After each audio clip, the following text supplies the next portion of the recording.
નમસ્કાર મિત્રો, તો સ્વાગત છે તમારું બધાનું સ્ટડી પોઈન્ટના એક નવા વિડીયોમાં. તો આજના વિડીયોમાં ગુજરાત પોલીસ ભરતી લઈને ખૂબ જ મોટી અપડેટ આપવામાં આવેલી છે કે જે પણ ઉમેદવારો ડોક્યુમેન્ટેશન માટે જે 2 ગણા લિસ્ટ આવ્યું હતું તે માટેના ડોક્યુમેન્ટેશન માટેની કોલ લેટર છે તે આજે જાહેર કરવામાં આવેલા છે.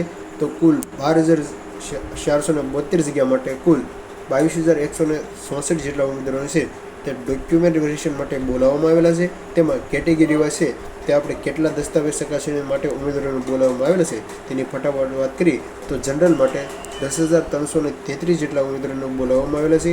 EWS 2,781 જેટલા ઉમેદવારોને બોલાવવામાં આવેલા છે. ત્યાર પછી ACBC માટે 5,737 જેટલા ઉમેદવારોને ડોક્યુમેન્ટ વેરિફિકેશન માટે બોલાવેલા છે. ત્યાર પછી AC માટે 1,631 અને ST માટે 1,682 જેટલા છે. તે તમામ ઉમેદવારોની સંખ્યા છે તે તમે સ્ક્રીન પર જોઈ શકો છો.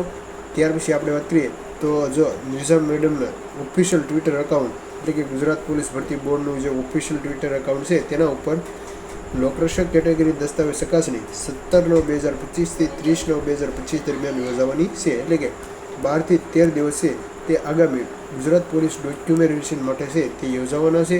અને જે અંગેના કોલ લેટર 10/9/2025 થી 14 એટલે કે 3 વાગ્યા પછી છે જે તમામ મિત્રો કોલ લેટર છે તે ડાઉનલોડ કરી શકશે. અને તે માટેની ઓફિશિયલ વેબસાઇટ ojas.gujarat.gov.in વેબસાઇટ પરથી તમામ મિત્રો છે તે કોલ લેટર છે તે ડાઉનલોડ કરી શકશે. અને કોલ લેટર ડાઉનલોડ થયા બાદ ઉમેદવારોએ કઈ જગ્યાએ છે તે ડોક્યુમેન્ટેશન માટે જવાનું છે તે ખાસ કોમેન્ટમાં જણાવજો. અને આપણે આગળ વાત કરીશું કે કુલ 5 સેન્ટર છે તે ડોક્યુમેન્ટેશન માટે આપવામાં આવેલા છે કે 17/9/2025 થી 30/9/2020 દરમિયાન યોજાનાર ડોક્યુમેન્ટ ચકાસણી માટેના, જેમાં વાત કરીએ તો અમદાવાદ, ગાંધીનગર, સુરેન્દ્રનગર, રાજકોટ અને વડોદરા તે મળીને કુલ 5 સેન્ટર છે તે ડોક્યુમેન્ટેશન માટે છે તેઓએ ફાળવવામાં આવેલા છે.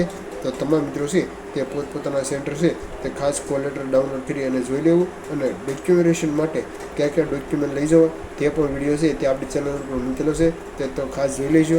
તો જો આજના વિડીયોની માહિતી સારી લાગી હોય તો ખાસ તમારા મિત્રોને શેર કરો. તો મળી એક નવો ઉપયોગી વિડીયો સાથે, ત્યાં સુધી ચેનલ પર જોડાયેલા રહેજો.